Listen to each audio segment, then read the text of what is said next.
Yeah, I think the one mistake is deceive in such a way that the operations appear as though they're being carried out by entities, groups, or nations other than those who actually planned and executed them. Often they are horrific stage events that are blamed on a political enemy and used as a pretext to start a war or enact draconian laws in the name of national security and or ruin civil liberties. The origins are from naval warfare, where a flag was raised on the ship's mast prior to the attack to mask the true identity of the attacker. But So in other words, if you lived on an island, let's just put it in an allegory situation. If you lived on an island and you've got, say, there's a lovely pyramid, and everybody thinks it's a lovely pyramid, they go to the pyramid every day, and there's another island over there, and you want to make out it was the other people on that other island that are your troublemakers, and you want to go and beat them up, and you want a legitimate reason, you might, as a government, blow up your own pyramid, cause a few deaths at the same, and then say, oh, it was them. And so everyone goes, blimey, was it them? Well, let's go and get them.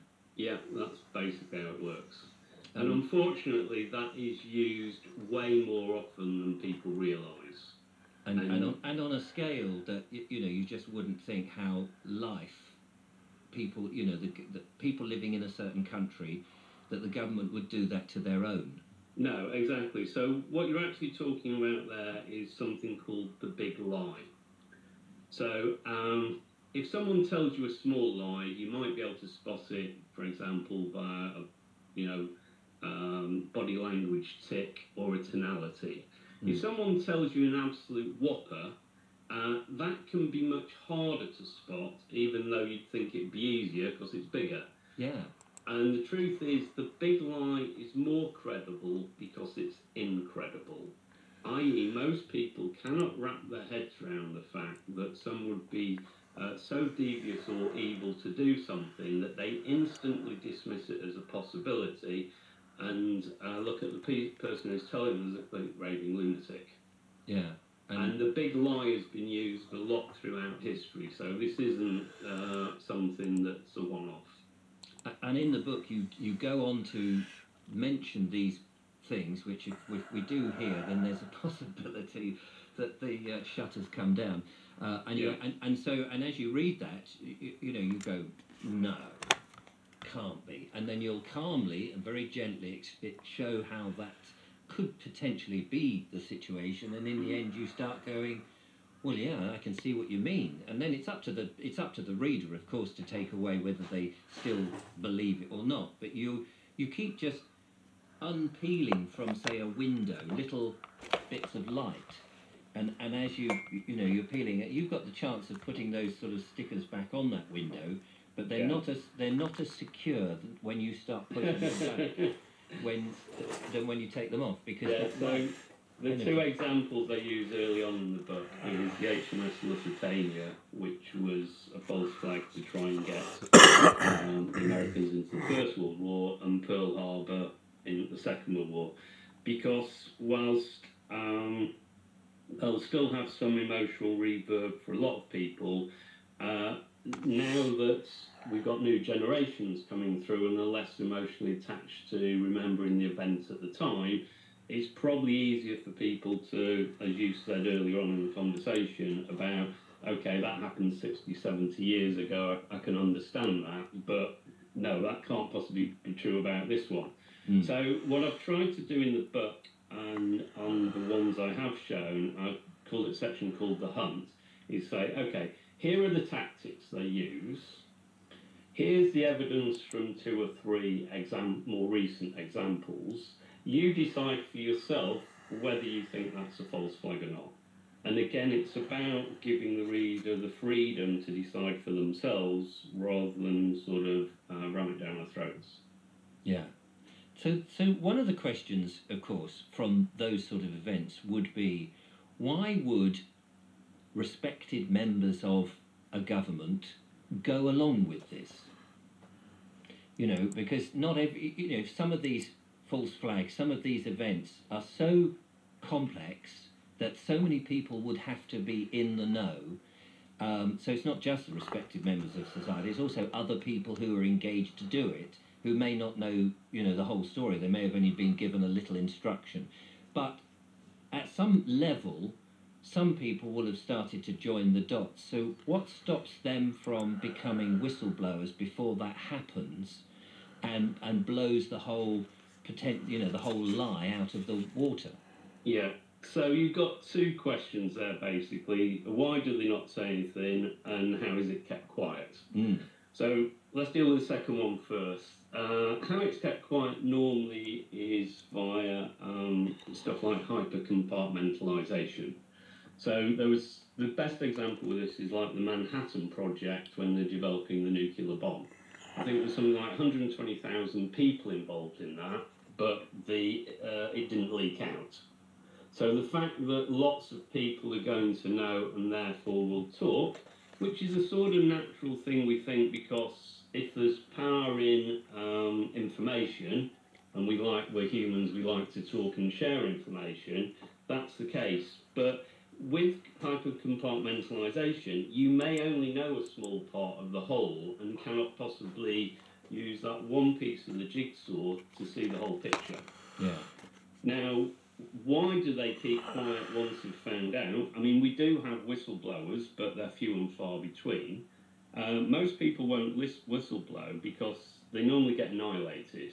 Now, that annihilation isn't there just to punish them. It's really there to put anyone else off coming forward. That's more the reason it's done. Right. But I would say there's 4 factors. You've got ideology, money, and certainly blackmail, maybe security as well. But someone could agree with the ideology and think, it's the path, is paved with good intentions. And so they want to go along with it anyway. But I would say the main reasons that people are on board with it is they're either coerced via things like blackmail, or they're paid, or probably a combination of the two. Because there's nothing more powerful than the carrot and the stick. If you're giving them a big wad of money and going to destroy their lives if they speak out, that's quite a powerful tool to keep them quiet. Yes, I mean, it's funny because I had a conversation with a friend of mine, and I said, now that I'm speaking out like this, people may be somewhat, these people who don't want this sort of knowledge to get out, may approach me and approach me in 2 different ways. They may, one, take me down a blind alley and beat me up and say, stop talking about it, just go back to heritage, landscape and nature and keep your mouth shut. Or they might say, here's a couple of million, just disappear, go away and start up your little... Well, let's hope it's the second one. Well, the trouble with that is, if you're moralistic and you believe in what you're doing, and also you've seen what could potentially be a dreadful thing for humanity, just saving yourself and going, oh, there's a nice pot of gold, I'll go. It is a very difficult thing to sort of go, well, actually, the money isn't, I can't live with myself. And that's probably why they haven't come forward and given me the money, because there's no point. Don't spend the money on him, he'll only spend it and still carry on. So, you're going down the route of the C.S. Lewis one, is it? You don't have a soul, you are a soul, you have a body. Yes. And the point is that what's interesting with things like morality is the communists had something called demoralisation. And demoralisation wasn't just demotivation, it was the removal of morality from society as an objective. Why? Because if you have a lower morality level in society, they're far easier to control. Mm.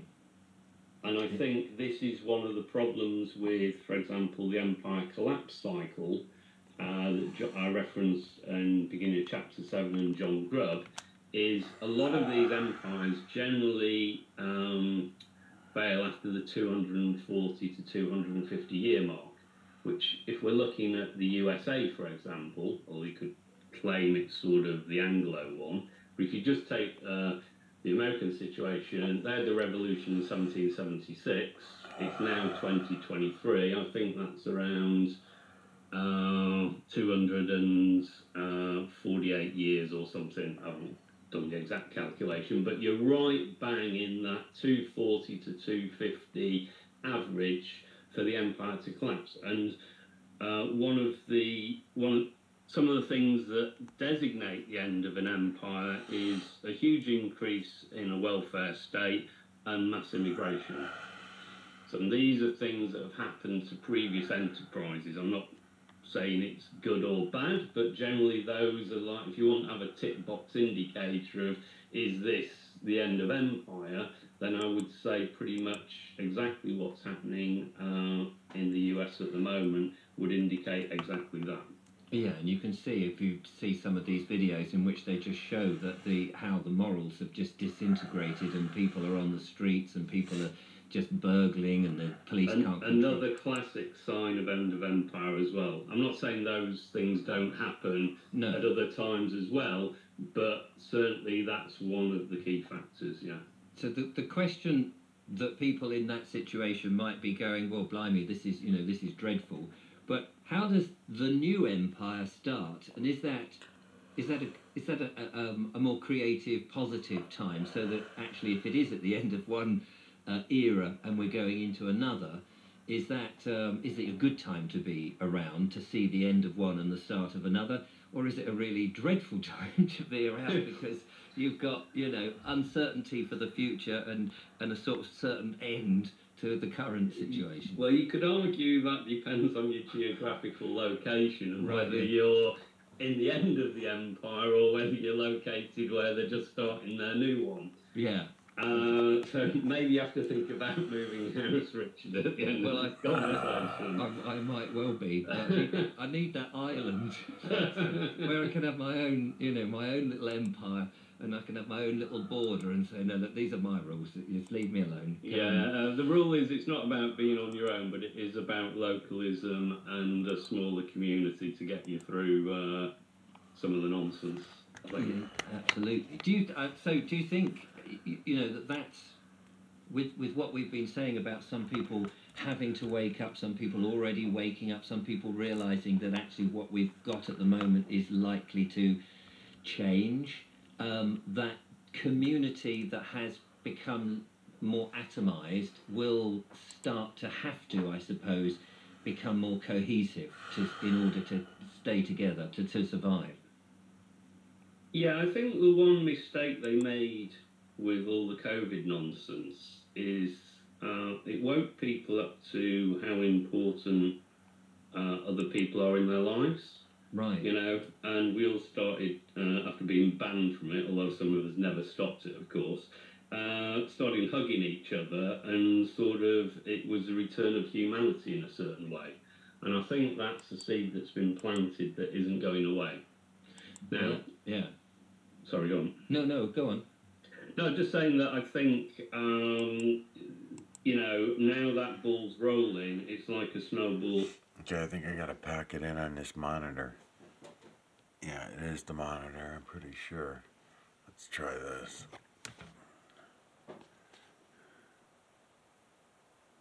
Yeah, oh no, it's not the monitor, it's the camera. I was watching some of my videos back and I noticed the little check marks. It's the camera camera. It's alright. We'll get by for now. Going downhill. Now, we do have a few challenges on the horizon, because if you go into someone like Rudolf Steiner's work, he suggests that sort of this epoch ends with the war of all against all. So let's hope we don't get there, but I'll be dealing with that one in the next book. I think I probably put enough trauma into this one for the time being. Yeah, absolutely. I mean, one of the things that I thought about, and I think I've mentioned this before, I've certainly mentioned it to friends and family and other members, is when we were coming into the beginning of the energy crisis, and we were told that we were going to have electric power cuts and stuff.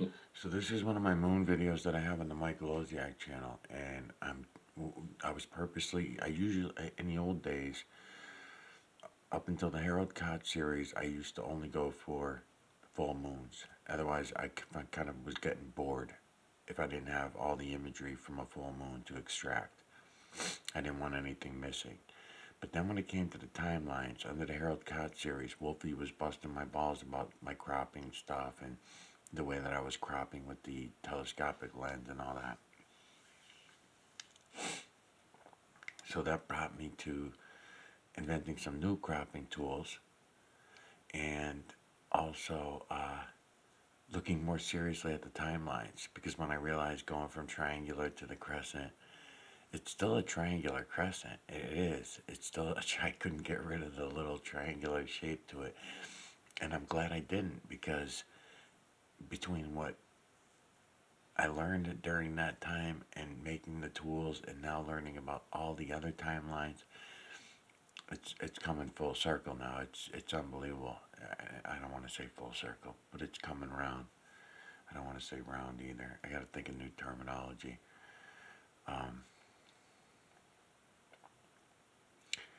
So what I was going to say is that while we're here, while I'm doing these videos anyway, because it looks like I'm going to be up late doing these videos so I can upload them after midnight, because it's almost midnight now, so I figure I'll run through like 3 or 4 more of these videos, and then after midnight I can upload them. But I'll probably put a filter on during a couple of them. We'll see what happens. But this is one of the timelines, so I can actually pull the moon photograph out, and we can find out exactly which timeline this is. I hope so. We'll see what happens. Like that. I just kept thinking to myself, and this has become more solid, and I'd be interested in your views on this, is that it won't happen because if we have power cuts on electricity particularly, because they want us to sort of believe that the electricity is the root. If we start having days of no power, suddenly we'll realise our phones can't be charged up, we can't go online, we'll suddenly be talking to our neighbours again. Outrageous. Outrageous. But we'll have to use cash, because things like that, at the moment it seems to me that they want us to feel that cash is a useful commodity and a way of exchanging and doing things.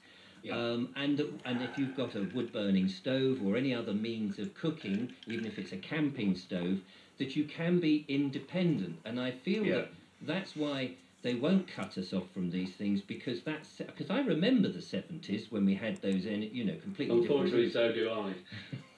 and as a kid, it was quite fun because it was a bit different. But I think it would just show people that we can be, again, self-reliant, taking back more responsibility for stuff. And also it would show how weak being reliant on one thing like electricity really is. And so to me that was, again, it's a threat, but actually please carry that out in a way, do it, because I think people would wake up a lot more and go, wait, we don't want to put all our eggs into one basket. Yeah, I think it's a very good analysis, that, Richard. I know that Austin Fitz says if you want to really screw the system, just leave your smartphone. It's a reverse moon, but I don't care. Yeah, I mean, because that's all the data collection pretty much gone. They don't know where you are, and you're not interacting with that stuff. So I agree. The more electric, once everyone's in the pen. Let me do it with my eyes first, and then I'll start messing around and switching stuff off. But they're not going to do it ideally before everyone's been herded into the pen for the reasons you just mentioned. And another thing, if the advent. Oh my God, it's this one. Coming, of course, of this central bank digital currency. It's one of these. But again, another way of is to stymie that, is to say, okay, I haven't got a mobile phone and I'm not connected to the internet. Now, me on my own, there'll be, hard cheese. How are you going to get into it? But if collectively more and more people said, right, okay, we ain't having one of these things, the bankers will want trade to happen. They will want the movement of money, and the government will want you to know where you are and things to happen, and they will want their council tax paid and their inland revenue paid. And you go, well, I'm happy to pay it. It's going to be the reverse moon. That's my telescope. And I've got no money to buy one anymore. So I'm in a catch-22. What can I do? You need to print some cash telescope again, photo. and let me So be able give me to a buy these second. wonderful trinkets, and So you know, it but at the starts still, I have to pay there. my mortgage first, so Starts you know, so I there. just feel there are methods, but it does need a collective. This is unbelievable how Rather easy than this just, just you know, was. little old me standing, as you said before, on my little island, And then going, it's the well, long one. I'm not part of it. But you need everybody to be. Right No, but the above. point you're saying is there needs to be a Right tipping above his point head to the in a left. core number of This people is who understand what the problem unbelievable. is, which is, I presume, one can't of cut the it hard reasons enough why with you any of my started cropping tools, so I'm what gonna you're have to use doing now 2 is to cropping get tools. that Maybe try information this into one. the hands of the people so they can This one's a understand little what's really better. going on Alright, this and is not fucking just unbelievable. falling for the latest weaves that I'll the show you, government's give me a pretending to second. give them. Mm. So yeah, my guess would be, but it's a slower process, and when they've got time, I don't know. But the clever Yep. way of introducing And it stops CBDCs there. would be to incentivise it. Oh no, You know, I'm going look, the you wrong can way. have Wait a 10 minute. times as much of this So than that- you've already got So in it's that. this way. And that would be Right area, the wrong less direction. coercive Hold on. approach. Because I The want to be big problem coming they've got, this way. and this is really, because Yes. if we end up embracing CBDCs, Okay. you are going to end up in a formal tyranny. There's no Look at question that for a about it. minute. They're going to be able to control everything you do, where you go, what you can eat, pretty much everything. Because Okay, if you need so money to transact, it again, can back literally be there. programmed Starting and switch it. you off. So anyone listening to this, do Right not there. touch CBDCs with a barge pole if you don't want to live under a complete dictatorship or your future generations to do so. I'm hopeful because, at least with the cryptocurrency crowd, it started off with Bitcoin, and Bitcoin was always framed, we can discuss the ins and outs of it, as an alternative to central banking. And I think a lot of people coming into that slowly over time So that's the have had to timeline. listen to people like, or chosen to listen to people like That's the starting Andreas point. Antonopoulos, Tone Bays, And then it's going and to it's end always way down there. they've known Alright, I don't from have day nearly one, as was enough in of the a Satoshi curve Nakamoto white paper, to get this it. is an Let's try this alternative. one. Now I know there's people out there who will say, oh no, that's just the banking crowd trying to suck you in. But as Andreas Antonopoulos I'd hate to said, start marking up this moon with a Bitcoin's a bit pencil because like I'm still using Euclidean it. But geometry. He I doesn't wanna- need to know whether Euclid was a I'm good or bad person. you know what? He just needs to know This whether particular Euclidean one is geometry a lot works. more And the drastic answer than is I yes, it thought. does, Unless, so I'm going to use it. because if I It's come pretty much down, the same with Bitcoin. Now, there are problems with cryptocurrencies. We'll maybe get to those just briefly. But if you're looking it at starts at Bitcoin, that dimple. it's all There's the dimple. open source. So You I can start see right what's there. going on, and therefore, and people then- say, yeah, but it's SHA-256 So it's following this encryption, timeline right and here. that was done by That particular moon is following I think this created by the timeline. NSA. Therefore, Bitcoin, And then you it know, ends it's like, but every single bit of right here. encryption is Shit, based I gotta on make that. a And if different that's cropping tool. broken, every encryption in the world's gone, basically. Alright, so I gotta make a different cropping tool in order to make this happen, but I'll show you how easy this was. Alright, if I can do it right side up and points and everything. Alright, you see that dimple right there on top of that? See that little dimple? There's filled with imagery in here, but I'm identifying that little dot, that little pimple right there from all this imagery, right? Now it's a reverse telescope, so again, you got to keep that in mind. So there's my dimple right there, and this is my telescope up here. This one here is from official NASA photograph. All right, so I'm starting my cropping tool right here, just so you know. And there's the dimple. Wait a minute, did I lose it? Where is he? Yeah, right here. So I went by that dimple and then dropped my cropping tool there. I'm going to bring my cropping tool, I want to bring it all the way down to here, but I know that I know this face, I know all the imagery in here. I'll just go like this. There, now you can see the pimple a little better.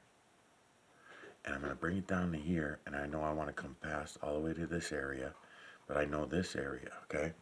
So, on this moon photograph is a standard telescope, but there's my area, so I want to come all the way down to here somewhere. And then I want to start up here at this pimple, which is the nose of that image right there, and other body parts as well. It works as a lot of different things. Look at the imagery, unbelievable. But anyways, so that nose right there is where I want to start my cropping tool. And that means that if we look closely at the moon, so the pimple is way over there. So we're back here on this timeline. And this particular moon right here, oops, this particular moon that's going to this camera right now is on this timeline. Because that's how far away it is from the pimple. Unless it's another one that's deeper down, but I don't think so. Let's look. I have to look at some light. Because remember I told you I found the smaller lines that are in between these big lines. But that one there looks like, because I know I can still see some of it, so it's actually riding on the outside of this timeline. Because I'm able to see this area right here in this video. See it? Right here.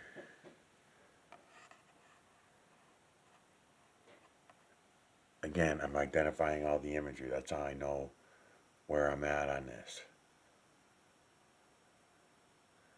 Okay, so that means that, which we already knew after this week, after everything I've been through, we know that that's a timeline.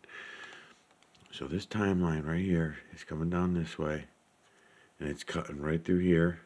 You can see the face that it's cutting out. So again, these faces are in between timelines, because here's a timeline, right? Here's another timeline. So as images get cropped out, here's the one I was playing with all fucking day. Remember these two? I even got the cropping tools cut for these ones. There's that one. Fits that one. See? Boom. See the timeline? Boop. And then I got the one that fits the other side. Both of them that fit for the other side, because one of them is longer and one of them is a cutoff timeline. So, boop. And then, where's the other one? Shit, I don't have the other one. Oh, it's underneath the thing, so it'll move all around. Oh, well. So that's okay. I'll go for the next one in. I'll go for the next one. We'll just get the, where is he? Right there. I'll go for this one, because it's also a timeline. See it? Boop. That was that one. Okay. So that means that this moon, on whatever night the hell this was, I don't know, because I had them dated. Anyways, that's the timeline. So it comes down, and I'll have to look at it more closely, but it's definitely this one right here. And I don't know what month that was. That was from this video is Clayton Morris Series Part 100. But I don't know what the hell the date was. I'd have to go look.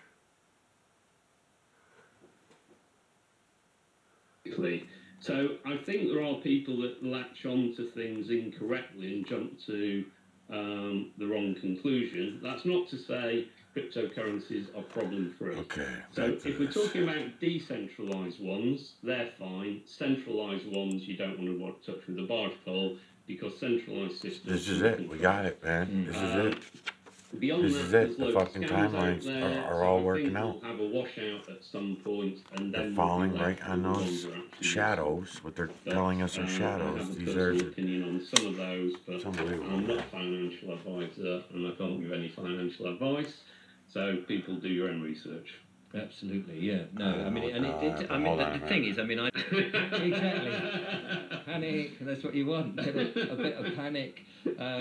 So yeah, that's money is a difficult thing, because you know it's like just transferring money. I had to transfer some money from one bank to another bank, and because it was of a certain sum of money, it was most peculiar that I had. So they said the best way to do this, so you don't incur charges, is to write yourself a cheque and take it to the other bank and pay it in. I haven't written a cheque for donkey's years. Yeah. So I was like, okay.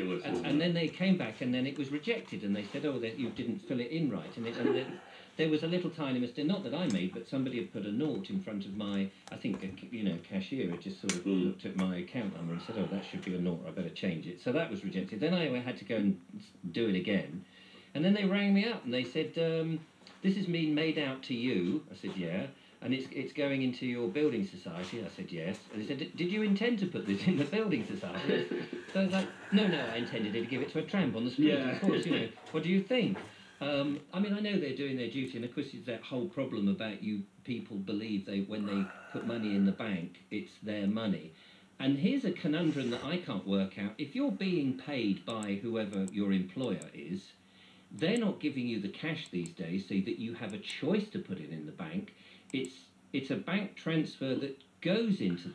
I remind everyone that's watching these videos, what's making these videos more special than any of the other moon videos anyone's doing is the 360s. I'm doing the 360s on the telescope with the camera, and it makes a big difference. That's why I'm letting it go light to light the way that I am now.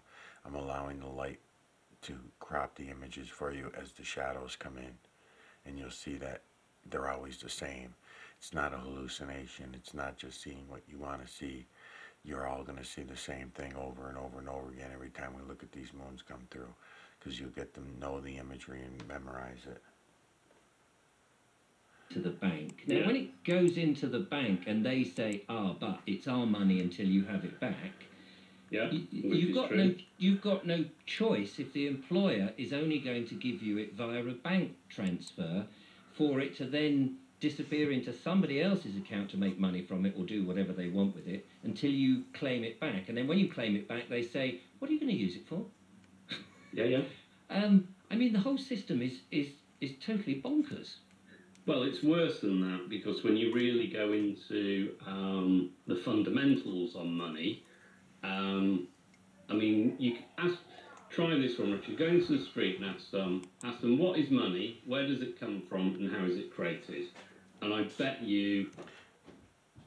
Because every time that it's coming through, you're getting a different angles of perspective for every turn that I take. Now, I'm taking pretty large turns on my camera. But then again, I only got a few hours at a time of battery life on the phone camera and all that crap. So I just do what I can do. But just to let you know that as well. 99% of the people who you ask will not be able to answer those three questions. Yeah. And that is just remarkable, given we use it every day. So we think we understand it, but we don't. So have we got time to quickly run through that? And run through what, where, and how? Yeah, please do. Okay, so when it comes to what is money, money has, you can say, functions and attributes. So, for example, a function for money, there's three. A medium of exchange, so it needs to be acceptable to the two parties involved. A unit of account, it can act as a measure, how much. And a store of wealth, I can protect your purchasing power over time. Well, the pound's not doing a very good job of that at the moment, but we'll come back to that. Now, beyond its functions, you have attributes. These are things like it's divisible, it's durable, it's fungible, which just means mutually interchangeable without loss of value. So I could swap a £20 note for, say, a tenner and two fibres, and you haven't got any friction there. Yeah. It could be portable, inert, you don't want it to blow up in your hands. No. Tangible, you can hold it. Anonymous, finite, and has intrinsic value. And ideally, no counterparty risk. So if you want to decide whether something is money, it's perhaps best to ask two distinct questions. Is it money, i.e. is it an acceptable medium of exchange? Or two, is it good money? Does it possess all or most of the value characteristics that you're looking for? Right. I mean, you just mentioned it had to be anonymous, and that's where the central bank digital currency certainly isn't anonymous, because it knows exactly what you're doing, and correct, and it can be programmable. So I would say those attributes I've listed there are the ideal, but you'll find, for example, also no counterparty risk. Well, there's counterparty risk, as you just highlighted, when you put your money in your bank, because legally you don't own it until you demand it out of your account. So it shows that fiat money, which is just like the currency we use, fiat just means from Latin, let it be done. So I'm going to decree this is legal tender, and everyone goes, okay, that's a great idea. So those are the attributes. Now, where does it come from? Only 2 to 3% in the UK is actually physical cash. and I would argue probably that's down to 1% now after the last 3 years and what happened with COVID. 97% of the rest is basically created as debt, e.g. by banks when they write a mortgage. Now, how is it created? Here's the real con. So, there's a simplicity and some might say audacity to our monetary system, and that is they can create money out of thin air. So, we're not talking usury here. Which trying to figure out a nationality on that one. That's a separate issue, yeah. which we'll leave to one side for the moment. Right. But we're talking about how money is created. And the great thing here, or not so great, is the fact even the experts don't seem to understand it. So there's a great... so what I've done in the book is try and prove the point in 3 quotes. Well, 3 quotes and an example. So here's a conversation between a bank auditor. So you'd think they'd know how the system works, wouldn't you? Because they're overviewing the bank. Yeah, well, don't be too confident. So the bank auditor is talking to G. Edward Griffin, who's the author of The Creature from Jekyll Island. He's not only a national treasure in the US, but I think an international treasure. So the bank auditor says to G. Edward Griffin, well, you don't really understand the complexities of money. Money is not really just created at all, because you can't just create something. For every asset, you have to have a liability. And G. Edward Griffin says, well, I know that, but they create them both at the same time. Bank auditor, oh, no, they don't do that. I audit the books. This is my business. I know what's going on. Griffin received a letter from the same auditor a week later. He said, you know what, you got me thinking. I went back and analysed it. I hate to admit it, but you were right. Yeah, we do make it out of nothing. Now, we've even got, so that's a bank auditor. We've got economics professors as well. This is one chatting with Chris Martinson. He said, a retired professor of economics yelled at me, I have taught economics for 30 years at university and you have money creation all wrong. 1 year later he came back and apologised and said, sorry, I had no idea. Now, we've got empirical data on this as well, rather than just anecdotal examples, because Richard A. Werner, founder of and director for the Centre of Banking, Finance and Sustainable Development, conducted an empirical test of this observation and published his results in the International Review of Financial Analysis, volume 36, December 2014, and said the following. Money was borrowed from a cooperating bank while its internal records were being monitored. This study establishes for the first time empirically that banks individually create money out of nothing. The money supply is created as fairy dust produced by the banks individually out of thin air. Now, here's the problem, and this is a great observation from John Titus, who's a lawyer. He said the following, when I lend you $1,000, I'm charging you interest because I don't have possession of that $1,000 anymore. Fair enough.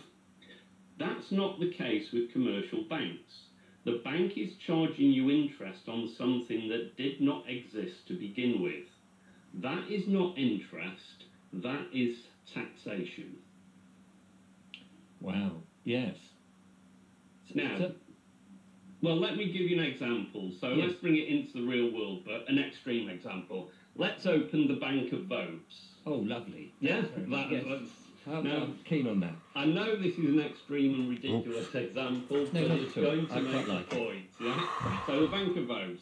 So you have absolutely no money to begin with. Oh, bugger. Does this sound familiar? Yes. Story of my life. So we're starting off from a position of truth. Okay. Yeah. So you get a license which allows for unlimited lending. Yeah. Here it is. I've got it here. In reality, there's some restrictions, but we're just trying to prove the point. I've rubbed those restrictions out, actually. Okay, brilliant. You're right, we're on the same page then. So you get a license for unlimited lending. There it is. You're also the only bank in the world. Oh, fantastic. Yeah, it gets Come better. to me, folks. Come to me. And now you're able to charge every person on the planet 5% on any money you lend out. Brilliant. Okay?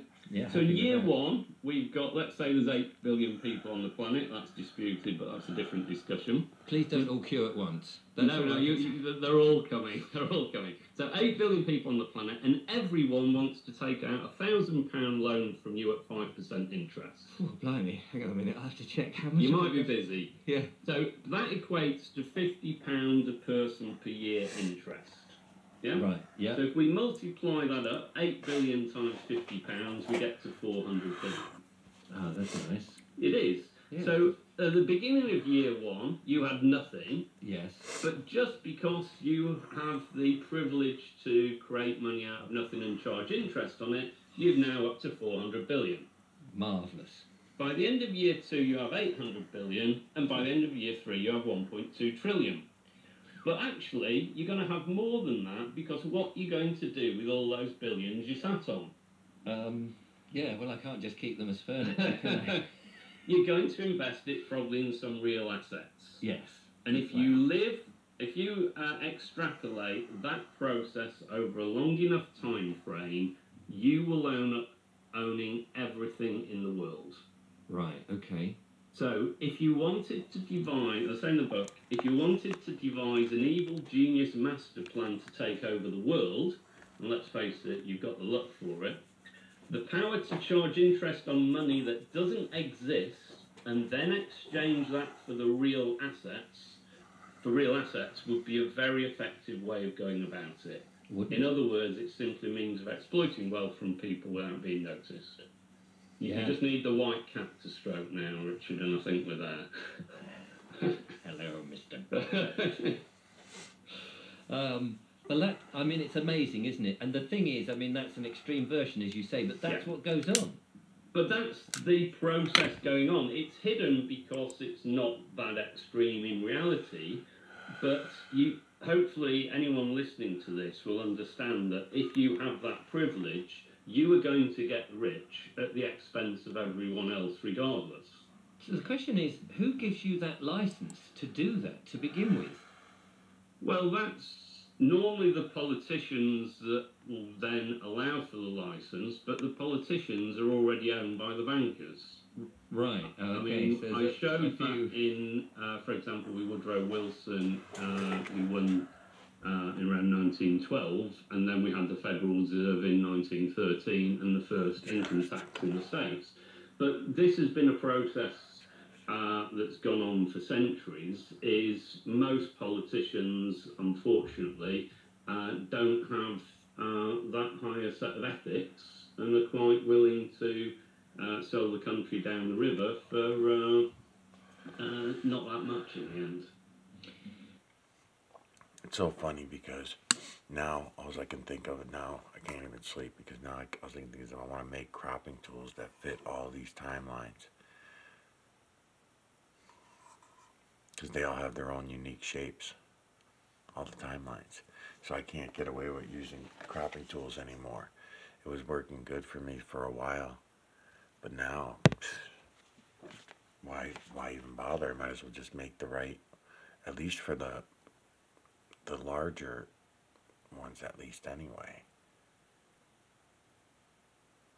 So that's going to require a lot of black cardboard and a lot of cutting and tracing, and then once I got them, I have to keep the moon size the same size in order to use those same cropping tools, whatever size I put it at.